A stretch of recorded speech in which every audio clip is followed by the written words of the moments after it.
I parked my 2012 Honda Accord between a black Porsche Cayenne and a pearl white Tesla Model S.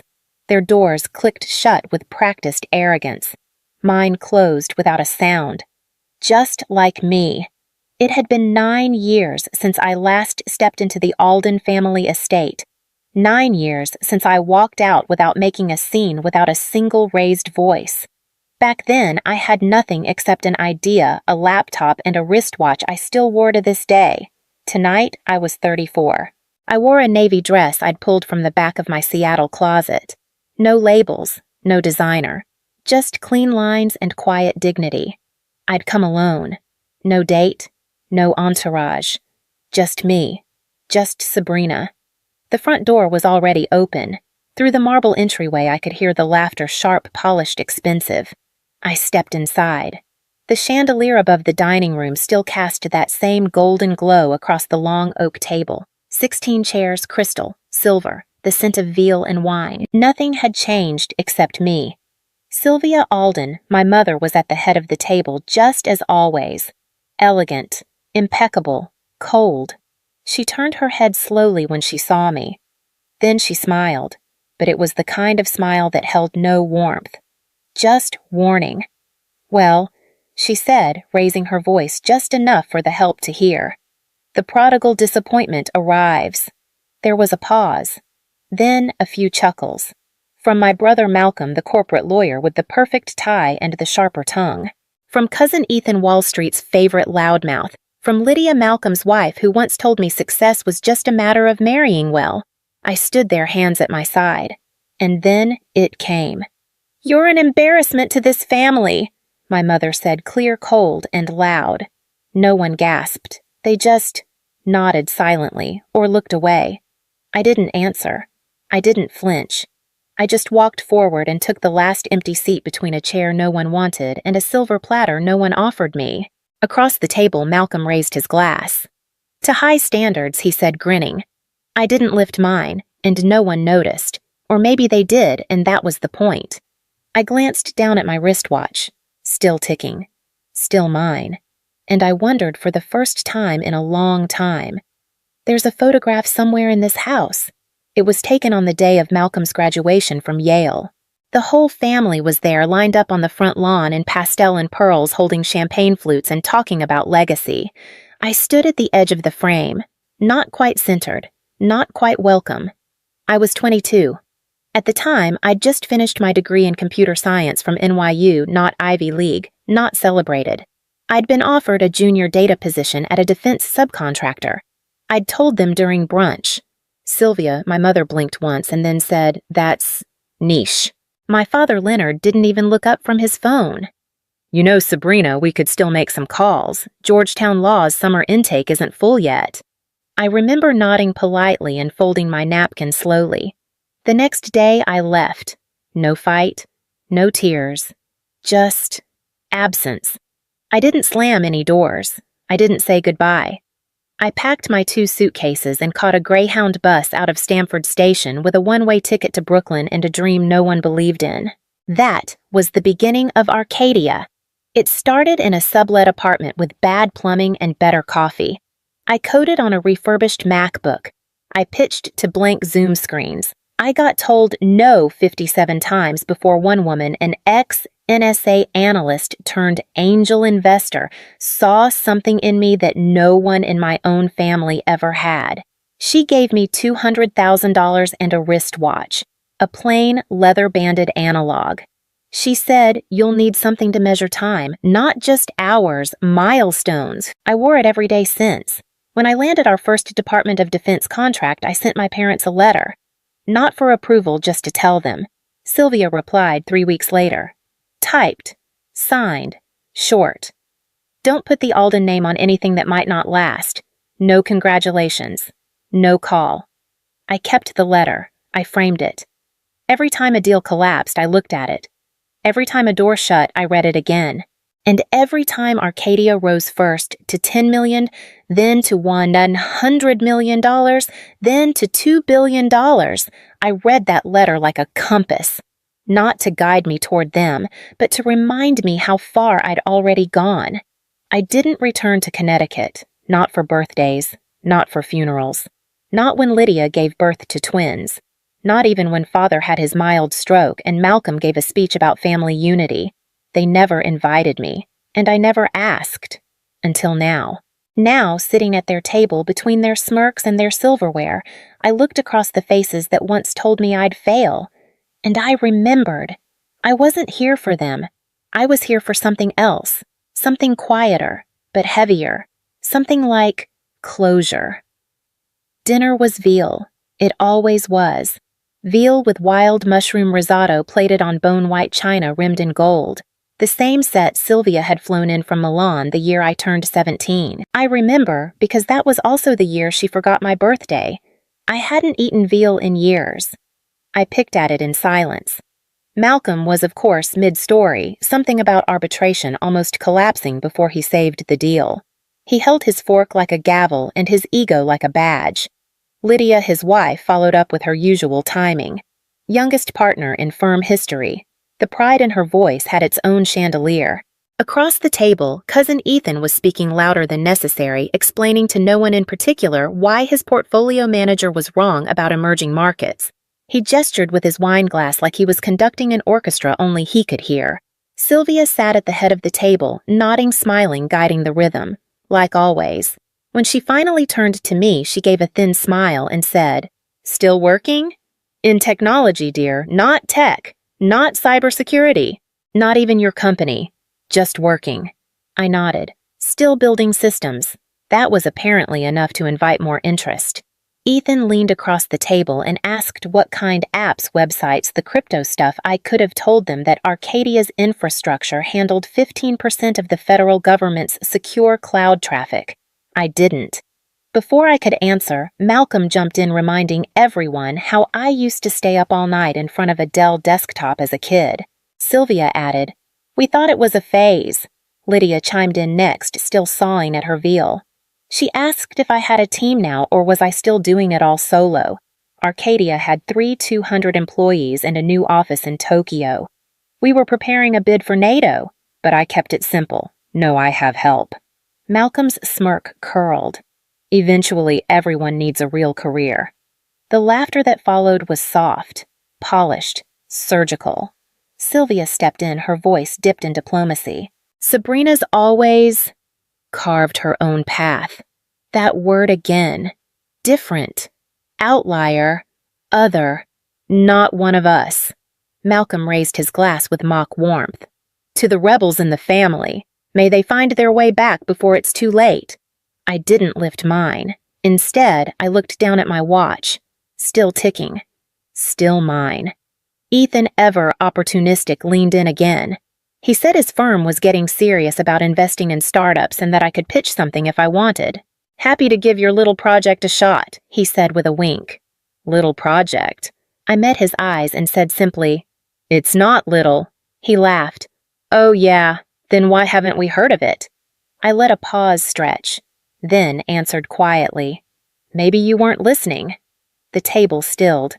Lydia let out a sharp, surprised laugh. "She's got a bite," Sylvia chuckled, reaching to top off someone's wine. "We're just teasing, darling. It's all in good fun." But it wasn't. Not for me. It never had been. They just never noticed. Dessert was served fig tartlets with lavender, honey, and creme fraiche. I didn't touch mine. Malcolm was midway through a story about depositions in Miami when a soft knock echoed from the entryway. A moment later, Jillian, my assistant, appeared in the dining room. She never wore black unless I asked her to. Tonight, she wore black. She approached with steady steps, ignoring the startled glances, and leaned down beside me. "I'm sorry to interrupt, Ms. Alden," she said softly, her voice barely above a whisper, "but the jet is ready. The pilot's requesting final confirmation for Tokyo. They'll need to file the flight path within the hour." The fork slipped from Lydia's hand. It clattered onto her china plate with a dull ring. I didn't flinch. "Thank you," I said, reaching for my cloth napkin. "Tell Captain Reyes we'll proceed as scheduled. Stop over in San Francisco for the board vote. I'll join the call en route." Jillian nodded once turned and left as quietly as she had come. Silence. Not awkward silence. Not confused silence. Dead silence. the kind that settles like dust after something breaks. Ethan blinked slowly. Malcolm's jaw twitched. Sylvia sat straighter as if posture could anchor her to a reality that was slipping fast. "Jet," Malcolm said finally. I dabbed the corner of my mouth with the napkin. Gulfstream. We use it for intercontinental meetings. Arcadia closed a Tokyo partnership last quarter. Arcadia, Ethan echoed. "My company," I said simply. Sylvia narrowed her eyes. "You have a jet?" "I have a company," I corrected. "The jet is just efficient." Malcolm tried to laugh, but it came out as a choked sound. "So what are you saying, that you're running some kind of real operation?" I reached into my bag, pulled out my phone, and opened the Bloomberg app. "Here," I said, sliding it across the table. Headline: Arcadia Cloud secures $900 billion defense infrastructure contract with Department of Homeland Security. My photo taken during our press conference in D.C. was featured beneath it. Ethan leaned forward. "That's you?" I nodded. No flourish, no explanation. Sylvia reached for the phone but didn't touch it. I watched her hands tremble just slightly. "Why didn't you tell us?" she asked, voice thin. Would it have mattered, I asked. The room stayed still. No one reached for their tartlets. Even the air seemed to hesitate. I looked down at my watch. Still ticking. Still mine. Malcolm was the first to speak, or rather to challenge. His voice had that familiar edge, the one he used in court when cornered. He pointed stiffly at my phone and said the article could be exaggerated. I looked at him, tilted my head. "You think Bloomberg inflates federal defense contracts?" He didn't answer, just looked away. Across the table, Ethan was still reading, his lips moving, as he took in each headline like they might change if he stared long enough. I watched his face shift as the numbers landed. Arcadia's global footprint. Our contract values the recent valuation. $5.8 billion, he murmured, like the words burned going down. "No," I said gently.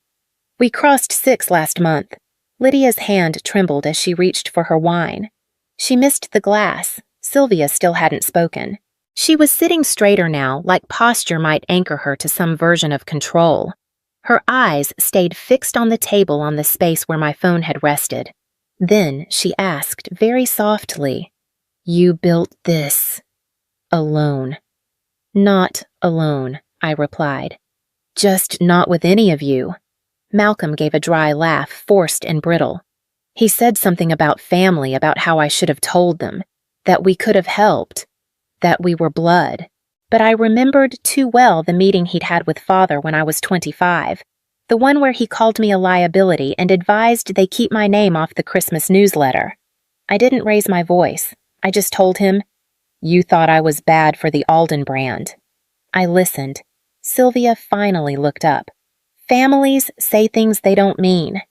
I took a folded piece of paper from my wallet, creased but carefully kept. I slid it across the table toward her. Her letter from 3 years ago. Typed, signed, cold. "You told me not to put the Alden name on anything that might not last."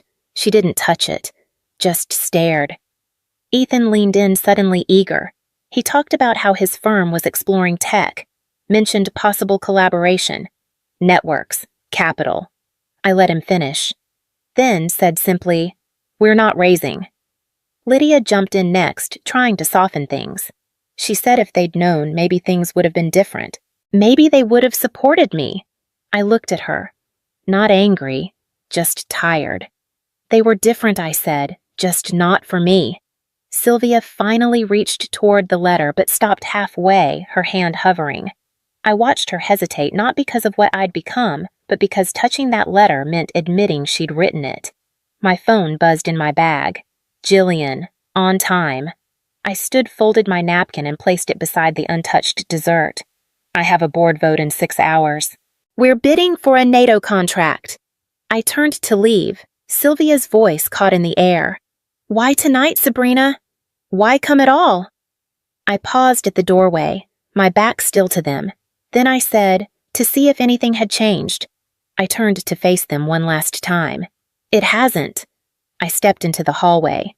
Behind me, the dining room held its breath like a stage after the curtains dropped, but the actors still don't know what to do. Then the scramble began. Malcolm was first, always the quickest to pivot. Sabrina, wait. Maybe we should talk investments. If Arcadia is expanding, there could be alignment. Strategic partnership. I turned halfway, just enough for him to see my face. You mean now that you believe I exist? He said nothing. Ethan followed. Hey, listen, I've always believed in you. I mean, I knew you were smart. I just didn't realize... He trailed off. You didn't realize I stopped needing your approval years ago. I finished for him. Lydia offered a small smile, polished and practiced. If you're ever hiring... I've actually been exploring tech-adjacent fields. I looked at her for a moment. She used to laugh when I tried to explain what I did. She once told a family friend I worked with screens. Can you name one programming language? I asked. Her mouth opened, then closed. She looked away. And then, at last, Sylvia rose from her chair. She walked toward me slowly, each step more about control than grace. You're angry, she said. I understand. But don't let pride close doors that family can help keep open. That word again. Family. You had 9 years to open a door, I said. You chose to paint it shut. Sylvia's voice softened almost maternal. You're still in Alden. That means something. It means everything to you, I said, and nothing to the world I built. She flinched, just slightly. But I saw it. She reached out to touch my arm, maybe, to pull me back in by instinct. I stepped away. Don't, I said. This isn't a fight. This is a line. My phone buzzed again. Jillian. Time. I pulled on my coat. No rush, no drama. Just finality. As I reached the front door, I turned one last time, not to them, but to the house, to its stillness, its weight. You always thought I left because I failed, I said. But I left because I finally understood I didn't need to pass your tests. I made my own rules. Then I opened the door. Outside, the car waited engine quiet driver already standing beside it. The air was cold, but for the first time in years, it didn't reach me. The wind caught the edge of my coat as I stepped outside. The car was already warm.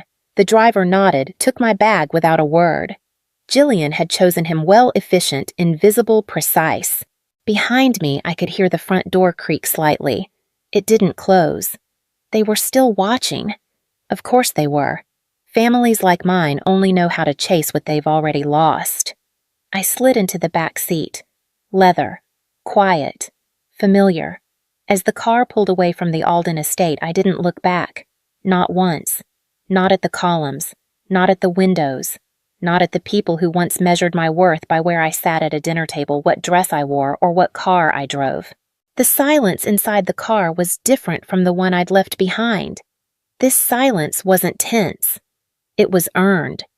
I looked down at my wristwatch. The minute hand clicked forward. Still ticking. Still mine. The next morning, the messages started. A LinkedIn request from Lydia. A voicemail from Malcolm. We should reconnect. Family synergy has value. A long, overwritten email from Ethan about collaborative innovation. And from Sylvia, a handwritten note delivered by courier. Pressed paper. Gilt edging. We should rebuild. You've made us proud. I didn't reply. Instead, I forwarded every message to Jillian with a 2-word instruction block list. That evening, a delivery arrived at the Alden estate. A single box. No card. Inside it, the letter Sylvia once sent me folded beside a photo of their dinner table taken from outside the window. My seat. Empty. The note read only, I was there. You just didn't see me. Some of us were never really invited to the table, but we still remember who looked away. You don't have to explain. Just leave one word they never said to you.